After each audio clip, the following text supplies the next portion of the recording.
अस्सलाम वालेकुम एवरीवन। तो कैसे हैं आप सब लोग? होपफुली आप सब खैरियत से होंगे। तो मेरे आज के दिन का आगाज़ भी नाश्ते से होता है। और फिर इसके बाद मैंने देखा तो मेरी अम्मी पालक काट रही थी और उन्होंने कहा कि पालक का सालन मैं बना लेती हूँ और तुम इसके साथ कोई और सालन बना लो। और फिर इसी तरह मैंने फ्रीज़र से मटन निकाला और उसको अच्छे तरीके से धोकर प्लेट में रख दिया।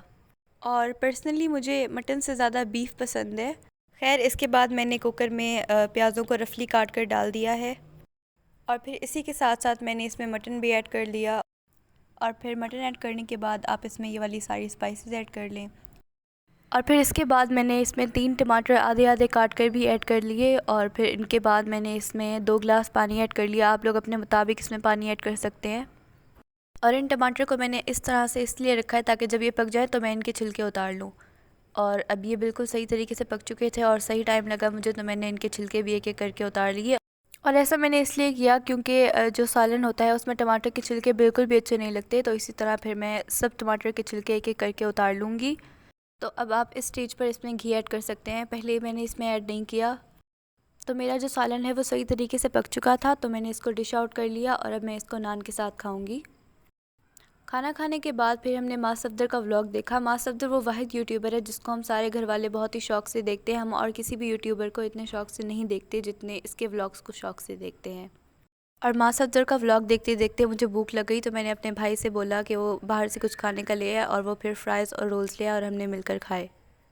और फिर इसी के साथ जब मैं बाहर गई तो मेरे सामने जेल आई, तो मैंने सोचा कि आप लोगों को मैं अपने एक अजीब शौक़ के बारे में बताती चलूँ। लोगों के शौक़ होते हैं कि उन्होंने तुर्की जाना है या फिर अमेरिका कहीं भी जाना है, लेकिन आप मेरा शौक़ सुने। मेरा शौक़ ये है कि मुझे एक जेल को विज़िट करना है। मतलब इतना बुरा शौक़ तो नहीं है, लेकिन लोगों के ख़्याल से एक बहुत ही बुरा शौक़ है। मतलब मुझे उसमें रहना थोड़ी है, मुझे तो सिर्फ़ इस जेल का विज़िट करना है। और फिर इसके बाद हम लोगों ने दही बल्ले खाए और हम घर जा ही रहे थे कि अम्मी की दोस्त की कॉल है और उन्होंने बताया कि वो हमारे घर आ रही हैं, तो हमने सोचा कि हम उनके लिए भी ले लें। और जब तक हम घर पहुंचे तो वो पहले ही घर में आई हुई थी, तो फिर हम लोगों ने उनको भी सर्व किए। और ये मेरी बहनों ने मुझे मेरी बर्थडे का प्री बर्थडे का सरप्राइज़ दिया, क्योंकि मेरी बर्थडे जो है वो 28 जुलाई को है, जो कि 10 मुहर्रम को है। तो अब हम मुहर्रम में बर्थडे थोड़ी सेलिब्रेट कर सकते थे, तो उन्होंने अपनी पॉकेट मनी से मेरे लिए ये सब चीज़ें ली और मुझे गिफ्ट्स भी दिए। और फिर इसके बाद मैंने केक काटा और उसके बाद फिर मैंने अपने गिफ्ट्स देखे और अब मैं आप लोगों को भी अपने गिफ्ट्स की अनबॉक्सिंग करके दिखाती हूँ।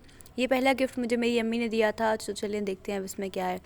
और इसमें एप्पल के एयरपॉड्स थे। मुझे ये एयरपॉड्स कब से चाहिए थे, क्योंकि मुझे बहुत शौक़ है गाने सुनने का, तो हैंड फ्रीज़ तो हमेशा ही ख़राब हो जाती हैं। तो अब मैंने सोचा कि मैं एयरपॉड्स ले लूँ और मेरी अम्मी ने मुझे गिफ्ट कर दिए। और इसके बाद फिर मैंने दूसरा गिफ्ट खोला जो कि मुझे मेरी बहन ने दिया था, और इसमें ये मेरे फ़ोन का कवर है जो कि बहुत ही प्यारा था।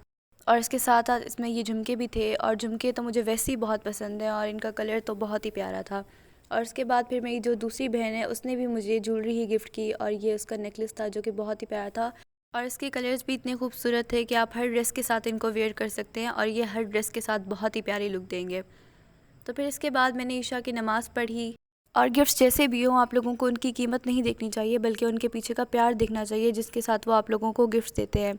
और फिर इसी के साथ मेरे व्लॉग का भी इख्तिताम होता है। अगर आप लोगों को ये व्लॉग अच्छा लगा हो तो इस व्लॉग को लाइक कीजिएगा और मेरे चैनल को भी सब्सक्राइब कीजिएगा, और हमें दुआ में याद रखिएगा। अल्लाह हाफ़िज़।